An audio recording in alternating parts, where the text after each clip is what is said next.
Olá pessoas, espero que estejam todos bem. Chegamos aqui no nosso terceiro vídeo da série sobre a ditadura militar no Brasil.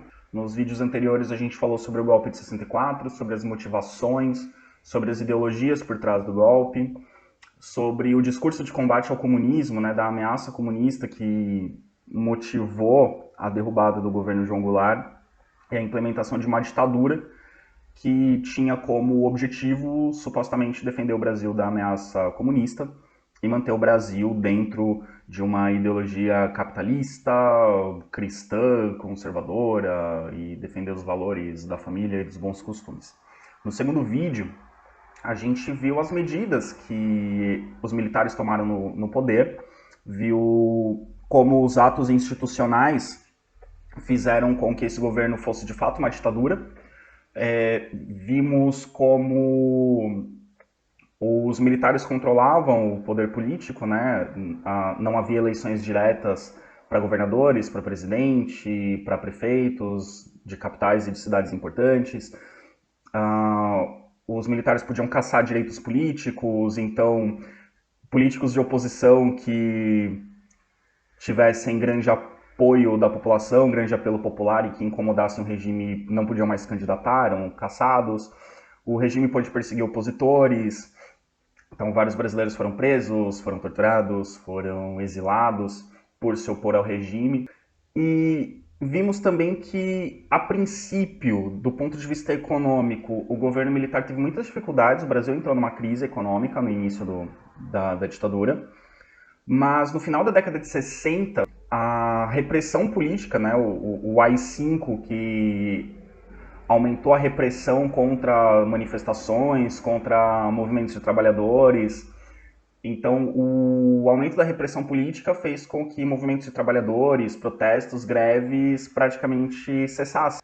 E essas medidas fizeram com que os trabalhadores ficassem mais dóceis aos patrões, né, ao governo. Junto com isso, os Estados Unidos apoiaram a ditadura militar, então injetaram bastante dinheiro na economia brasileira, emprestaram bastante dinheiro.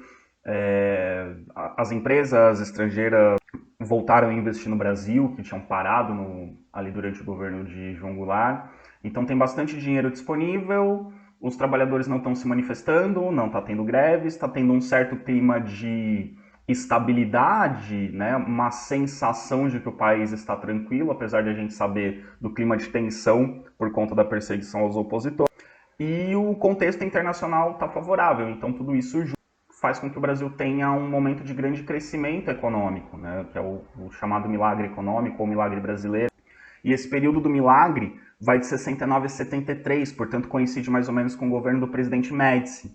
O governo do presidente Médici é o auge da repressão política, de todos os presidentes do período militar. O governo dele foi o mais violento, mas também é o auge do ufanismo, do patriotismo e da visão de que o Brasil é um país que está dando certo. Então, ao mesmo tempo em que a repressão política é extremamente violenta, existe um clima de otimismo, porque a classe média está enriquecendo, está tendo melhores condições de vida, as classes altas estão enriquecendo, o nível de desemprego caiu, o poder de compra da população cresceu. Fora isso, nos esportes o Brasil está tendo sucesso, o Brasil conquista o tricampeonato mundial na Copa de 70, Emerson Fittipaldi é bicampeão mundial de Fórmula 1 em 72 e 74. Então tem-se um clima de otimismo, de que o Brasil está dando certo, de que o Brasil está crescendo. E esse clima de otimismo é ajudado porque a censura impede que os erros cometidos pelo governo, impede que a perseguição política aos opositores, que todos os crimes que estão sendo cometidos sejam divulgados. Então a imprensa não pode divulgar o que está acontecendo. Então, para a maior parte da população, a sensação é de que está tudo bem. O país vive um clima de paz, tranquilidade e prosperidade. Mas, como eu disse, né, é um momento de grande otimismo, mas é um momento de grande repressão. E nesse vídeo a gente vai falar sobre essa repressão. E eu já aviso que teremos imagens fortes. Então, se você for um pouco sensível a imagens violentas, recomendo que você assista esse vídeo com bastante cuidado. E caso seja necessário, feche os olhos e só escute o que eu tiver. Primeiro vamos falar sobre a censura, né? A gente já comentou nos vídeos anteriores que o ato institucional número 5, ele instaura a censura prévia. Então, tudo que ia ser publicado, veiculado na imprensa, rádio, TV, cinema ou mesmo no teatro, tinha que primeiro ser aprovado pelo governo, tinha que ser aprovado pelos órgãos de imprensa do regime militar, só então seria. Então, a imprensa, por exemplo, não conseguia divulgar coisas que pudessem afetar essa imagem de paz, prosperidade e otimismo do Brasil. Então, as pessoas tinham a impressão de que estava tudo bem, porque os problemas que aconteciam não eram divulgados. Sempre que o governo achasse que algo poderia afetar a imagem do governo, proibia a imprensa de divulgar. Então, os problemas nacionais que estavam acontecendo, então assim, as pessoas tinham a impressão de que não estava tendo nenhum grande problema, de que estava tudo bem, mas tinha problemas acontecendo. Não era só a questão da perseguição política, da perseguição aos opositores. O Brasil estava enfrentando problemas sociais, o Brasil estava, apesar do crescimento econômico, havia uma parte da população que estava sofrendo bastante com diversos problemas sociais, havia alguns problemas econômicos, alguns erros administrativos foram cometidos, mas a imprensa não podia divulgar. Então dava a impressão de que estava. Um exemplo importante disso, no ano de 1970, houve uma grave seca no Nordeste, uma das maiores secas da história do Brasil no Nordeste, e que afetou demais a população do sertão nordestino, assim, pessoas morrendo de fome, porque as plantações não vingaram, então faltou alimento, então pessoas morrendo de fome, pessoas migrando para outras regiões, uma situação de calamidade absurda em 1970 no sertão nordestino. E essa situação de calamidade levou a um caos em algumas cidades do interior do Nordeste, com multidões atacando supermercados, armazéns para conseguir alimentos, porque elas não tinham comida. Então era uma situação assim de uma grave crise social, um problema absurdo assim, né? A população passando fome e atacando o comércio para conseguir. Mas fora do sertão nordestino, quase ninguém soube disso, porque a imprensa não divulgava. Os grandes jornais de circulação nacional, principalmente os grandes jornais do Sul e do Sudeste, né, onde tem a maior parte da população, não divulgavam isso. Não podiam divulgar. Se eles tentassem colocar fotos ou textos falando sobre essa notícia, era censurado. Então o governo cortava, falava, ó, não pode. No lugar, o que estava sendo amplamente divulgado pela imprensa? O que a imprensa podia divulgar? A construção da rodovia Transamazônica, que era uma das grandes obras do governo militar, que era propagandeada como uma obra que levaria desenvolvimento para o norte do Brasil, que levaria desenvolvimento para a região da Amazônia. O governo militar tinha um desejo muito grande de ocupar. Eles tinham, porque antes, né, falava-se muito da reforma agrária na época do governo João Goulart, né? Então tinha muita gente sem terra, mas o governo militar dizia, e tem muita terra sem gente. O que era essa terra sem gente? Era a Amazônia. Então o governo militar achava ok desmatar a Amazônia, fazer pasto, fazer plantação do que quer que fosse, para os sem terra terem onde trabalhar. Né? Não se tinha a consciência ambiental que nós temos hoje. Então a construção da rodovia Transamazônica fazia parte desse processo de ocupação da Amazônia, né? De levar infraestrutura para a Amazônia, de desenvolver a Amazônia, mas com um sentido de desmatar e substituir por outras coisas. Né? O mato não é desenvolvimento, esse era o pensamento da época. Então, a ocupação da Amazônia era vista como o governo militar como a solução para os problemas do Nordeste. Então, ao invés de divulgar os problemas que estavam acontecendo no Nordeste, como a grave seca de 1970, os saques e o caos social que o Nordeste estava vivendo, a imprensa só divulgava o que seria a solução para os problemas do Nordeste e o aumento de fontes de riqueza para o país, que era a construção da Transamazônica e os investimentos em ocupação do Norte. Aliás, é nessa época também que uma grande quantidade de gaúchos vão para o norte do Brasil, vão para a região da Amazônia, né? Vão para o norte do Mato Grosso, que é centro-oeste, mas enfim, já é Amazônia, o norte do Mato Grosso, Rondônia, enfim. Então muitos gaúchos migram justamente para desbravar, para desmatar, fazer fazenda em pasto nessa região. O governo militar incentiva o desmatamento da Amazônia nesse período, né? Porque eles acreditavam que era uma forma. Nesse período, alguns jornais, assim, havia censura à imprensa, havia censura aos artistas, mas eles tentavam se manifestar. Alguns veículos de imprensa, alguns jornais, por exemplo, impressos, eles adotaram uma prática bastante interessante, que era, sempre que havia uma notícia censurada, assim, eles sabiam que a notícia ia ser censurada. Com o tempo, os órgãos de imprensa, né, a mídia, os artistas, já tinham noção do que ia ser censurado ou não. Então alguns já praticavam o que a gente chama de autocensura.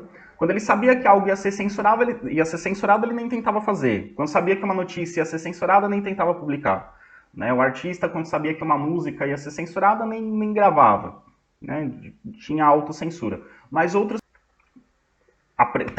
ou tentavam burlar ou faziam para ser censurado. Então, alguns veículos de imprensa, às vezes, propositalmente colocavam notícias que eles sabiam que iam ser censuradas. E aí que a gente tem esse exemplo desse jornal, ali do lado esquerdo. Vocês têm a notícia que seria publicada, e do lado direito, o que foi colocado no lugar da notícia, porque a notícia foi censurada. Então aqui, por exemplo, nesse jornal, nessa página, havia uma notícia dizendo que L'Express, que se eu não me engano era uma peça de teatro, havia... Só que o governo fazia censura, mas ele não queria divulgar que existia censura, porque censura é coisa de ditadura, e eles não estavam... E o governo não era uma ditadura, era um governo democrático com apoio popular. Esse era o discurso que eles tinham. Então a imprensa não podia falar de censura. A imprensa era censurada, mas a imprensa não podia denunciar a censura. E aí esse jornal aqui colocou uma notícia comentando da censura a essa obra. E eles sabiam que isso ia ser censurado. Aí vinha o jornal e falava, não, tem que tirar isso aqui da página do jornal, essa notícia aqui não pode, coloca outra coisa no lugar. Aí o que muitos jornais faziam? No espaço em que haveria a notícia censurada, eles colocavam um poema ou uma receita culinária, uma receita de bolo. Então você imagina, ali na primeira página do jornal, tem notícias de política, notícias de esporte, coisas relevantes, e qual que era a ideia, né? Era uma forma de protesto, mas também uma forma de denúncia. Porque aos poucos os leitores foram percebendo que tinha alguma coisa errada. Você fala, não, pera, mas esse espaço aqui não era para ter uma coisa relevante, não era para ter uma receita de bolo. Né? Então tem alguma coisa errada.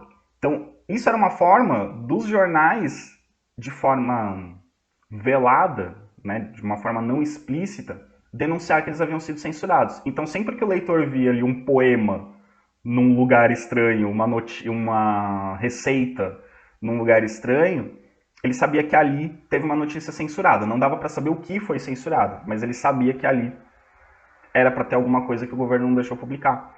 Então isso era uma forma de denunciar a censura. Os jornais não podiam falar que estavam sendo censurados, mas eles usavam essas estratégias para os leitores irem percebendo que... E essa censura, ela tinha um efeito muito forte na população. Vamos analisar essa declaração aqui do general Médici, presidente do Brasil nesse período, considerado o presidente mais... o Médici, por sinal, é gaúcho também, ele é de Bagé. Ele deu uma declaração em 1973 dizendo o seguinte: sinto-me feliz todas as noites quando ligo a televisão para assistir ao jornal. Enquanto as notícias dão conta de greves, agitações, atentados e conflitos em várias partes do mundo, o Brasil marcha em paz, rumo ao desenvolvimento. É como se eu tomasse um tranquilizante após um dia de trabalho. Então ele falou assim, olha, quando a gente vê as notícias, o mundo inteiro está tendo um monte de coisa errada, mas no Brasil está tudo certo. O Brasil está tranquilo, o Brasil é desenvolvimento, o Brasil não tem greve, o Brasil não tem protesto, o Brasil não tem violência. Olha como o Brasil é perfeito durante o governo militar. Porque a imprensa não podia divulgar isso. Os jornais não podiam mostrar. Né? A televisão não podia mostrar, o rádio não podia mostrar, a imprensa escrita não podia mostrar. Então ele tem esse discurso, né? E percebam que é um discurso, né, como ele está sendo cínico, né? Porque, como presidente, ele sabe que o Brasil está enfrentando um momento de grande violência. A gente vai entender um pouco melhor essa violência daqui a pouco. O Brasil está enfrentando problemas sociais graves. O Brasil está enfrentando uma resistência política forte. O Brasil está perseguindo, prendendo, torturando e matando opositores. Mas como a imprensa não pode divulgar... E, enfim, então, enquanto o Médici está assistindo o jornal e o jornal está mostrando só grandes obras, desenvolvimento econômico e, né, como mostra essa charge é posterior ao período, mas fala sobre o período, né, o jornal dizendo interrompemos o programa para um aviso da Secretaria de Segurança. pede-se às pessoas que evitem o centro da cidade, onde o governo está travando um diálogo com os estudantes. Então, assim, né, é uma ironia, né? Claro que isso não era noticiado dessa forma, mas é uma ironia de como a imprensa não podia dizer, olha, tá tendo uma manifestação e a polícia tá descendo o cacete nos manifestantes. Não dizia isso, dizia assim, olha, algumas pessoas estão marchando no centro da cidade e a polícia está controlando a situação. Ou não dizia que era protesto, dizia que era uma comemoração, sabe? Às vezes tinha uma manifestação, as pessoas viam na rua a manifestação e, nossa, o que está acontecendo? Aí quando chegava em casa, ligava a TV e falava assim, não, era um grupo de estudantes estava comemorando sei lá o quê, sabe? E dizia que não era uma manifestação contra o governo. Então a imprensa era censurada e às vezes era levada a distorcer um pouco as informações que estavam sendo transmitidas. Alguns órgãos de imprensa que eram favoráveis ao regime militar davam a notícia de um jeito diferente. Ou seja, distorciam os fatos. Então, né, falar assim, a polícia está dialogando com os estudantes. Na rua era isso que estava acontecendo, repressão policial. Né? Manifestantes apanhavam, né? Não podia ter manifestação. Se sai uma manifestação na rua, a polícia vai para bater. É isso. Não tem diálogo.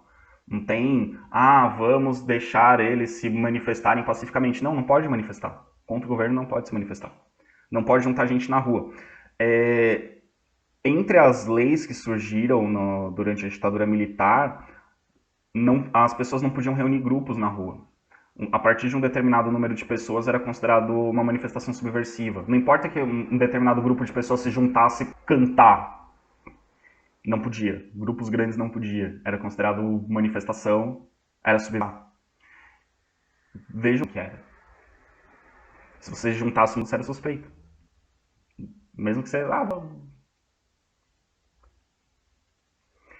As artes também foram censuradas. Então, músicas, filmes, peças de teatro, programas de TV, programas de rádio também tinham a censura prévia. Então, modificados ou não podiam, né, ser levados ao público. Então, muitos artistas tiveram que mudar a letra da música.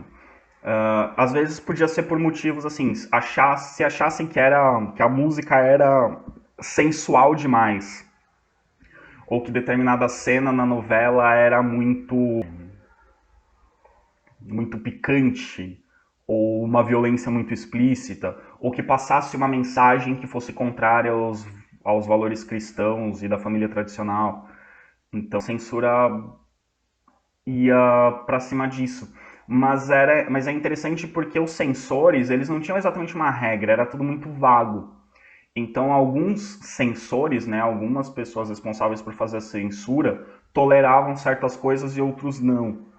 Alguns censores não prestavam atenção em alguns detalhes, então algumas coisas passavam. Então, muitas vezes, os artistas colocavam propositalmente algumas coisas e submetiam e torciam para o censor não perceber, e aí passavam. Outros artistas, e tem um dos maiores exemplos para mim disso é o Chico Buarque, ele conseguia fazer de forma poética muitas denúncias, mas ele escrevia as letras da música de um jeito que ele estava falando sobre a ditadura, mas se alguém perguntasse, ele falava, não estou falando sobre a ditadura, porque uma pessoa que ouvisse sem prestar muita atenção no que estava sendo dito ali, não uma coisa com a outra. Né? Tem um exemplo, eu recomendo que vocês procurem depois uma música do Chico chamada Roda Viva, que ele apresentou num festival de música nessa época, né, durante a ditadura. E essa música Roda Viva é sobre o período militar, mas em nenhum momento ele fala sobre militares. Em nenhum momento ele fala sobre violência, em nenhum momento ele fala sobre perseguição, sobre prisão, sobre... ele não fala, mas a música é sobre isso. Enfim, percebam, né, frases, né, um dos trechos da música Roda Viva fala: a gente toma iniciativa, viola na rua a cantar, mas eis que chega a viola pra lá.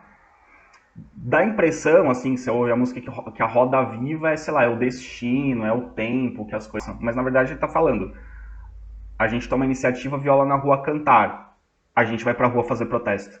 Mas eis que chega a roda viva e carrega a viola pra lá. Eis que chega a repressão da ditadura e dispersa a manifestação.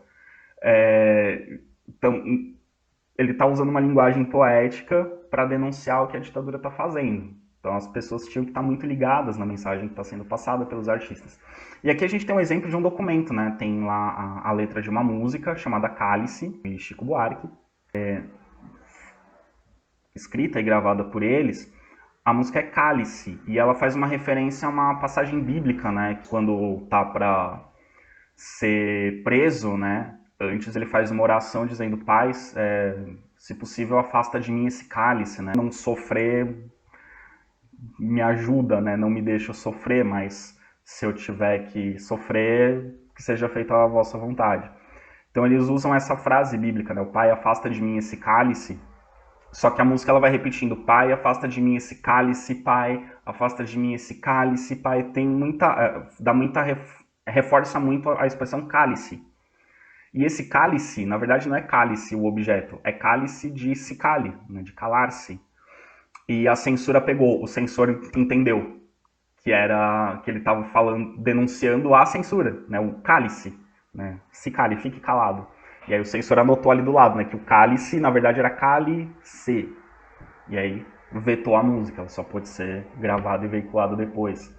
Então, para ver como que era, os artistas tentavam, às vezes, burlar, às vezes conseguiam, às vezes não. Outros artistas desencanavam e falavam de outras coisas, para não ter problema com a ditadura. Mas era censura. E aí, pessoal, agora a gente vai entrar na parte mais polêmica, a gente vai falar da luta armada. Os defensores do regime militar atuais, né, os que defendem que o regime militar foi importante porque defendeu o país da ameaça comunista, porque, enfim, defendeu o Brasil de terroristas armados, etc, etc, diz que a ditadura se justificou, o golpe de 64 se justificou porque havia grupos guerrilheiros no Brasil. Vamos voltar para o contexto do golpe, março de 1964. O Brasil tem comunistas? Tem. Tem muitos simpatizantes da União Soviética no Brasil. Tem muita gente que fazia parte do antigo Partido Comunista, continua defendendo as ideias comunistas, está na ilegalidade.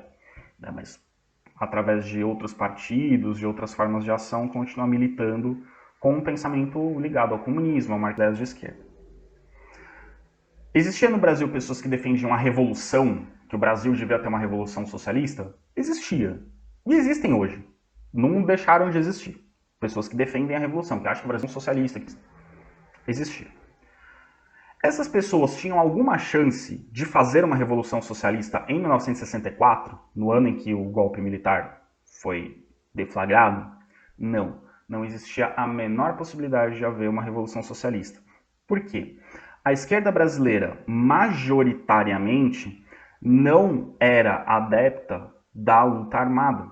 A maioria dos jovens, dos estudantes, dos militantes que defendiam o socialismo, defendiam uma vertente democrática. Eles apoiavam, por exemplo, o João Goulart, as reformas de base do João Goulart. Defendiam uma transição democrática para uma sociedade mais à esquerda, menos subordinada aos interesses do capitalismo, aos interesses dos Estados Unidos. Eu já comentei com vocês nas aulas de Guerra Fria, mas volto a comentar aqui, historicamente, a esquerda na América Latina, e isso também vale para o Brasil, ela sempre foi muito mais anti-Estados Unidos do que propriamente pró-comunismo. A questão sempre foi muito mais ser contra o imperialismo norte-americano do que ser a favor de um regime semelhante ao soviético. Então, temos na América Latina experiências de regimes comunistas ou de regimes socialistas bem à esquerda nesse período. Cuba teve uma revolução que depois virou comunista. Mas mesmo Cuba teve uma revolução anti-Estados Unidos. E depois que os Estados Unidos aplicam o embargo econômico a Cuba, é que Cuba se torna aliada da União Soviética e implanta o comunismo. Então a Revolução Cubana, né, como eu já comentei com vocês, ela não foi uma revolução comunista. Ela foi uma revolução contra os Estados Unidos. E depois eles viraram comunistas. Então no Brasil não existia exatamente... Assim, claro, você tem um ou outro militante que queria uma revolução. Tinha agentes do serviço secreto soviético no Brasil, analisando a possibilidade de fazer uma revolução. Tinha agentes secretos da República Tcheca, aliás, da Tchecoslováquia, que era também um país comunista. Então tinha tudo isso no Brasil. Mas como eu já comentei em outro vídeo também, os próprios agentes da Tchecoslováquia fizeram um relatório dizendo que o Brasil não tinha condições de ter uma revolução comunista. Porque o povo brasileiro não iria aderir a uma revolução comunista. Então não existia a possibilidade de uma revolução comunista. Mas o discurso da doutrina de segurança nacional, da ESG, do Exército Brasileiro, da extrema-direita brasileira, forte ameaça do comunismo. E é essa lógica de que o Brasil está sob forte ameaça do comunismo que vai fazer com que o regime militar vá ficando cada vez mais rigoroso. Então, em 64, os militares assumem, vão sendo decretados, né, os atos institucionais, a Constituição é suspensa, os atos institucionais vão sendo decretados, e em 1969 chega o AI-5. Nesse período, quando é decretada, quando é instaurada a ditadura, a esquerda sempre vai protestar contra a ditadura, sempre vai se manifestar contra a ditadura. E sempre vai pedir a volta da democracia. Então, você tem de 64 a 68, quando é decretado o AI-5, uma série de manifestações, de revoltas, de posicionamentos, de pessoas né, se colocando contra a ditadura. Mas aí tem a repressão, tem a censura, etc, etc. Em 68, com o AI-5, o regime fica muito mais violento, a repressão aumenta e a censura aumenta. Então a possibilidade de uma mudança de regime político via manifestações pacíficas fica muito menor, ficaria muito mais difícil. Fica claro para todo mundo que por meios pacíficos não se derrubaria o regime militar naquele contexto. E por que os militares aumentaram a repressão em 68? Porque eles acreditavam que o comunismo ainda estava forte, de que para derrotar definitivamente o comunismo era necessário aumentar a repressão. Algo que os historiadores hoje analisam que não fazia sentido. O comunismo não estava mais forte no Brasil. Pelo contrário, o golpe de 64 deu uma esfriada nos movimentos mais à esquerda no Brasil. O início da repressão enfraqueceu, desmobilizou a esquerda. Mas ainda havia muitos jovens simpatizantes das ideias de esquerda, muitos estudantes, principalmente universitários, simpatizantes das ideias de esquerda, mas que estão lá se manifestando, tentando ir para a rua, se manifestar, mas sendo impedidos. Com o AI-5, muitos militantes da esquerda falaram, fazendo é guerra. Caçar mandatos políticos, fechar o Congresso, acabar com o habeas corpus, poder prender suspeito, preso político, torturar a gente, não dá. A gente precisa de medidas mais duras contra esse governo. Então é a partir de 1969 que a esquerda se radicaliza. Então prestem atenção no seguinte, não é que existia uma esquerda radicalizada com que os militares dessem o golpe em 64. O golpe de 64 e depois o AI-5, com o aumento da repressão, é que fez surgir uma esquerda radical no Brasil. Então essa esquerda de guerrilheiros, de terroristas, de luta armada surge após o AI-5. Então a justificativa de que a ditadura era necessária para conter esses grupos guerrilheiros não faz sentido, porque esses grupos se radicalizam depois do AI-5. E, para vocês terem noção, a luta armada, assim, de ter grupo terrorista, de ter sequestro de político, de ter guerrilha, foi mais ou menos entre 69 e 71. Durou 2 anos, não muito mais do que isso. E a ditadura foi de 64 a 85. Então, 21 anos de ditadura são justificáveis para conter 2 anos de luta armada? Reflitam sobre isso. Então, após o AI-5, então, prestem bastante atenção nisso. Essa radicalização e a luta armada são após o AI-5. Após o AI-5, vão surgir organizações guerrilheiras e terroristas de militantes de esquerda no Brasil. Sim, eles existiram. E Dilma Rousseff, por exemplo, sim, ela fez parte de uma dessas. Ela era uma jovem estudante que em 69 falou, esse governo só vai sair à força. Vou pegar a arma e vou lutar contra. Então vários jovens fizeram isso. Surgiram organizações como duas das mais famosas, a Aliança Libertadora Nacional, a ALN, e o Movimento Revolucionário 8 de Outubro, o MR8. A maioria deles eram jovens de classe média, percebam, jovens de classe média, universitários, portanto gente ali da classe média e chegando na elite. Assim, jovens brancos de vida confortável. Não era a população mais pobre, era gente com um certo nível social e intelectual que entrou para a luta armada. E eles se inspiraram grandemente na Revolução Cubana e em Che Guevara. De novo, o fato da inspiração deles ser a Revolução Cubana mostra que eles estão muito mais preocupados em combater o imperialismo norte-americano do que, de fato, implantar o comunismo. É que nessa época, num contexto de Guerra Fria, combater o imperialismo norte-americano faz você enxergar o comunismo como uma alternativa viável. Então, para combater os Estados Unidos, vamos adotar o regime soviético. Então, daí esses grupos acabarem se alinhando ao comunismo internacional. Mas, de novo, a esquerda latino-americana, incluindo a brasileira, é muito mais americana do que propriamente comunista. E esses grupos fizeram algumas coisas que realmente chamaram a atenção, que realmente foram impactantes. Como, por exemplo, o MR8 conseguiu sequestrar em 1969 o embaixador dos Estados Unidos. Jovens universitários sequestrou o embaixador dos Estados Unidos. E em troca do embaixador, né, o resgate foi a libertação de 15 presos políticos, né, de 15 militantes de esquerda que haviam sido presos pelo regime militar. Então eles conseguiram resgatar essas pessoas. Então, vejam como que esses grupos têm nível de conseguir sequestrar um embaixador. E ao mesmo tempo vejam como os militares vacilaram. Porque meia dúzia de jovens mal preparados, jovens de classe média, estudante, volta armada e sequestra um embaixador. Percebam como os militares não eram assim tão competentes em quesito de segurança pública. Enfim, isso é uma outra questão. E outro movimento que ficou muito conhecido foi a Guerrilha do Araguaia. A Guerrilha do Araguaia, ela não é exatamente desse período 69 e 71, ela começa um pouco antes. De fato, existia um grupo guerrilheiro, né, já antes, né, de 69.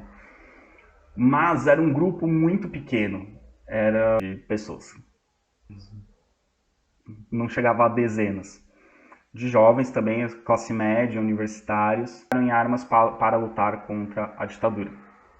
A Guerrilha do Araguaia começa um pouco depois do golpe de 64 e vai até um pouquinho depois de 71, assim, mais do que esse período aí que eu falei de 69 a 71. Essa guerrilha, a Guerrilha do Araguaia, era basicamente no interior do Brasil, na área rural, principalmente ali no centro-oeste, né? Eles estavam no centro-oeste. E eles tinham contato com as comunidades rurais e tentaram se inserir nessas comunidades rurais. E o exército brasileiro meio que ocupou essas áreas rurais onde a guerrilha se mantinha. Era uma região próxima da fronteira com o Paraguai. O exército ocupou essa área. E assim, barbarizou a região. Assim, eles faziam interrogatórios violentíssimos, usavam violência psicológica pesadíssima contra a população dessa região para que eles entreguem. Eles tentavam ser aliados do povo ali, dos camponeses que viviam ali, e o exército ocupou a região e fazia uma violência psicológica absurda contra essas pessoas, assim, de ameaças e de chegar com armas pesadas e de fazer covas abertas assim nas cidades, como querendo dizer assim, olha, o que vai acontecer com vocês? Uma violência psicológica absurda contra essas pessoas. Aí alguém vai dizer assim, tá, mas então justifica, né? Revolucionários querendo implementar o comunismo no Brasil. Sei lá, eram uns 20 estudantes com armas precárias, no meio do mato. Qual a chance comunista no Brasil, lutando contra o exército? E o exército teve trabalho para prendê-los. Não que eles combateram e tal, mas porque eles se esconderam muito bem durante muito tempo. Eles conseguiram se esconder, eles conseguiram fugir. Mas em momento algum eles chegaram de fato a ameaçar a soberania nacional, como se conta. Então, assim, de fato houve luta armada no Brasil. Essa luta armada foi violenta, muitos jovens morreram ou foram torturados, foram presos e torturados. Mas eu quero que vocês entendam que a luta armada ela é uma resposta à ditadura. Não foi a ditadura a resposta à luta armada, mas a luta armada é uma resposta à ditadura. E principalmente da violência do regime militar. No que eu falei das imagens fortes, as práticas de tortura. O exército brasileiro aprendeu a torturar pessoas com o exército francês. Porque mais ou menos na mesma época, a França estava lutando na Argélia. A Argélia era uma colônia francesa que estava lutando pela independência E o exército francês estava reprimindo de forma muito violenta as tentativas e com técnicas de tortura assim bizarras. E o exército brasileiro, oficiais do exército brasileiro fizeram treinamentos do francês e aprenderam essas técnicas de tortura. A tortura, é necessário que vocês entendam que ela é uma técnica de interrogatório. O objetivo é fazer o torturado falar, confessar algo ou dar alguma informação. Então, e ela era largamente utilizada, a técnica de interrogatório, porque eles achavam que era mais prática, né?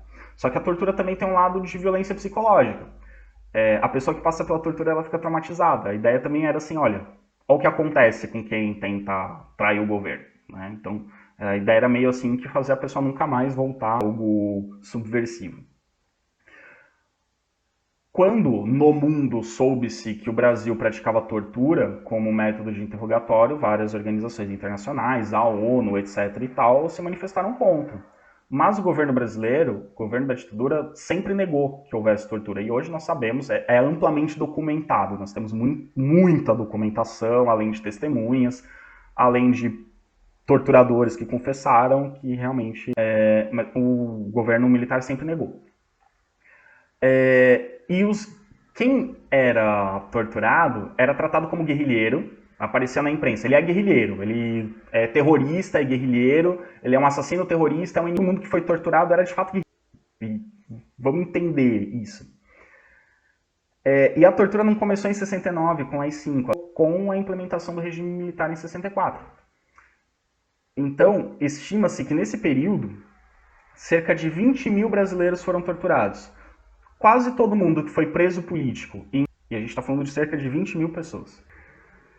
Entre 64 e 85, 191 pessoas foram oficialmente mortas pelo regime militar e outras 243 estão desaparecidas até hoje, então foram mortas pelo regime militar, não se sabe o paradeiro. Dessas 243, dados 33 ossadas, né, 33 corpos. Então 210 desses ainda estão desaparecidos, não se sabe onde estão os corpos. Então a gente está falando aí de mais de 400 pessoas mortas pela ditadura. Aí sempre vai ter alguém para dizer assim: ah, mas a ditadura na Argentina matou muito mais gente, a ditadura no Chile matou muito mais gente. Eu não sei vocês, mas eu acho que se tivesse matado uma pessoa já não estaria certo. E a gente teve... Enfim. As técnicas de tortura utilizadas, elas eram feitas para serem cruéis, de propósito. Elas eram feitas para prolongar ao máximo o sofrimento de quem está sendo torturado, mas evitar que ele morresse. Então tinha médicos que acompanhavam as sessões de tortura para garantir que a pessoa não estava morrendo. Assim, o máximo de sofrimento possível. Eventualmente, eles erravam a mão e matavam a pessoa, ou deixavam sequelas irreversíveis. Mas a ideia era fazer a pessoa sofrer o máximo possível sem morrer. Porque aí ela não ia aguentar, ia denunciar o paradeiro de alguém, ia confessar algum crime, ia entregar alguma informação, a ideia era essa. Nos casos em que o torturado não resistia, o governo negava que existia tortura. Então, nos casos em que o torturado não resistia, ou forjava-se um laudo médico apontando outra causa de morte, então, sei lá, o cara morreu na tortura. E aí fazia um laudo dizendo que ele resistiu à prisão e a polícia tirou. Ou penduravam o cara pelo pescoço na cela e falavam que ele se suicidou. Ou então declaravam que ele tinha fugido e, portanto, era um desaparecido. Então, se ele fugiu, ele não se sabe o paradeiro, né? Quando a gente tentou prender, ele fugiu, não sabemos onde ele está. É um desaparecido. Então, esses são os desaparecidos. Então, os desaparecidos, na verdade, eles são desaparecidos porque não se sabe onde foram enterrados. Mas, na verdade, sabemos que eles foram mortos pela ditadura. São torturados e não resistiram à tortura. A imagem de fundo aqui desse slide é o pau de arara. Assim, eu não vou... que é uma das técnicas de tortura. Eu não vou mostrar imagens de sessões de tortura porque eu acho elas fortes demais. E olha que eu já mostrei para vocês fotos de cadáveres de judeus mortos em campos de concentração.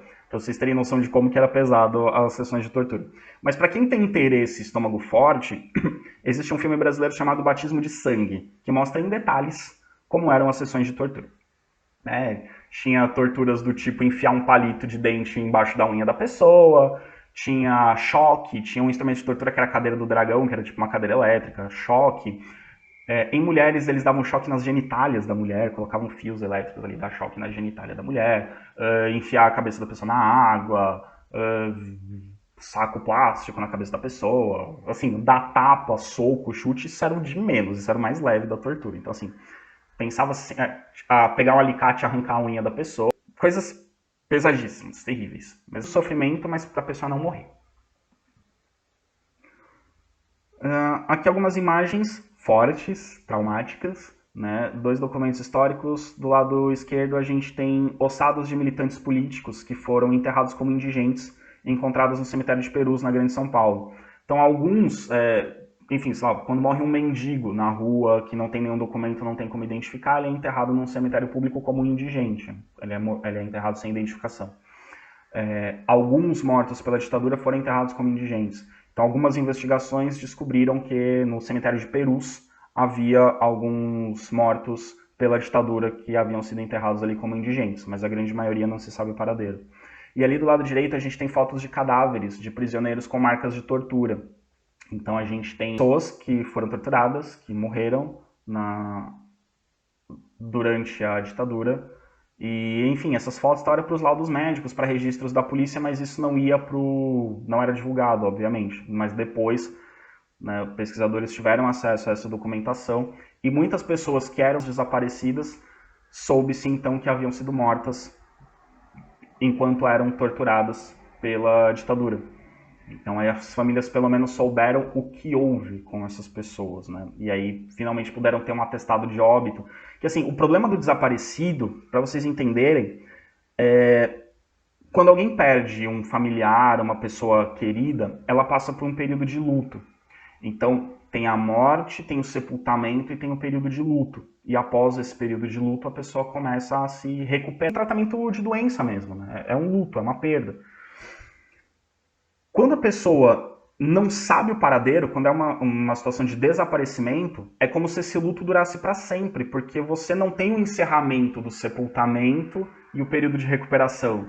Então é um sofrimento que dura. Esse sofrimento não avança nesse estágio, né? Então esse é um problema. Tem um lado psicológico para os familiares.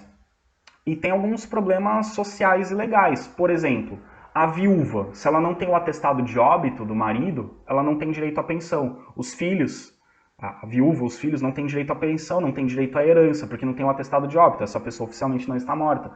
Então você tem prejuízos também financeiros para as famílias, né? A questão do desaparecimento.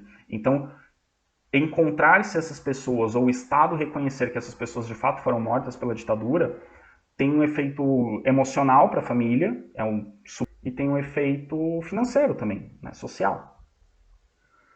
2 exemplos aqui de pessoas mortas pela ditadura em sessões de tortura.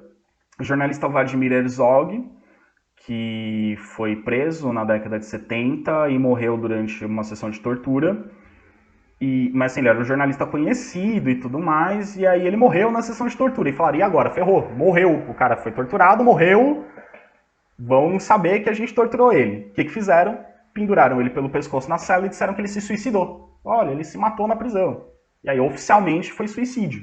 Hoje sabe-se que... Né? Mas na época todo mundo já sabia que ele tinha sido morto pelo regime, mas o governo da ditadura negou. Hoje a gente sabe que ele foi morto durante a tortura.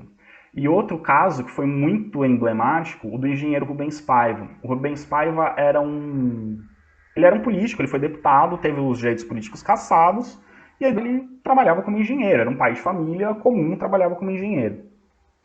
E ele é um desses exemplos que pra gente mostrar que quando falava assim, era só criminoso, que não era bem assim, ou só quem conspirava contra o governo.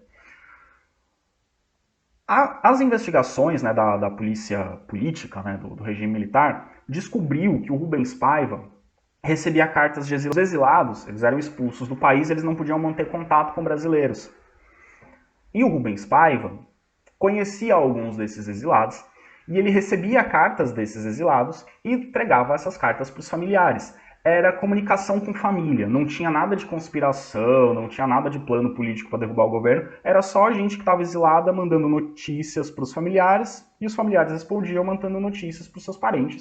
E o Rubens Paiva recebia cartas de alguns. A polícia descobriu, prendeu Rubens Paiva e levou para interrogar. Versão oficial da polícia: Rubens Paiva fugiu. Então ele era oficialmente desaparecido. Muito depois do fim da etc., e recentemente teve a Comissão da Verdade, né, que investigou alguns desses casos, descobriu-se pela documentação, por testemunhos, por regimes, que o Rubens Paiva, de fato, havia sido torturado, não resistiu à sessão de tortura e faleceu.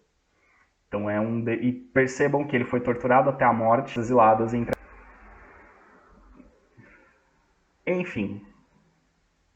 Aqui, só para terminar, o Harry Shibata era um médico que trabalhava para a ditadura, né, fazendo o acompanhamento aliás, fazendo o acompanhamento não, ele era um médico legista, ele fazia os laudos das causas da morte das pessoas em sessões de tortura. E ele fez o laudo médico do Vladimir Herzog. Vejam essas duas declarações dele. Primeiro, falando do Vladimir Herzog. Eu não fiz a autópsia porque o segundo perito não participava. Então, assim, fez a autópsia, foi um outro período, ele só revisou o laudo. Assim, é praxe. Ele lê o laudo, conversa com quem fez o exame. Se ele estiver de acordo, assina. Eu não assinei como suicídio. O laudo dizia que ele morreu de asfixia por enforcamento. No caso do Vlado, ele morreu de asfixia mecânica por enforcamento. Se enforcaram ou não enforcaram, se é suicídio, homicídio ou acidente, não é função do legista. Isso é um inquérito que vai dizer. Então o laudo diz que ele morreu por asfixia. Mas ele, como legista, falou, é asfixia. Agora, se ele dele ou se ele se enforcou, não sou eu que vou dizer. Então, lavou as mãos. E aí, sobre a cadeira do dragão, que era tipo uma cadeira elétrica, que era um instrumento de tortura. Como é a cadeira do dragão? Você tem ideia? Isso numa entrevista, né? Eu nunca vi. Ah, toma choque? É tipo cadeira elétrica, então? Se você está dizendo isso de cadeira do dragão, de choque, choque não deixa vestígio. Então, várias técnicas de tortura não deixavam vestígio, não deixavam marca. Choque é um que não deixa marca. Então, a pessoa saía e dizia, assim, tá, prova que você foi torturado. Cadê? Ferimento, cadê? Aí a pessoa ainda passava por mentirosa. Então, percebam como que funcionava essa repressão, a censura e a tortura, né? Enfim, como era a violência praticada contra os opositores. No próximo vídeo, a gente vai ver como que esse regime que torturava e matava opositores entra em declínio e como o Brasil começa a sair da ditadura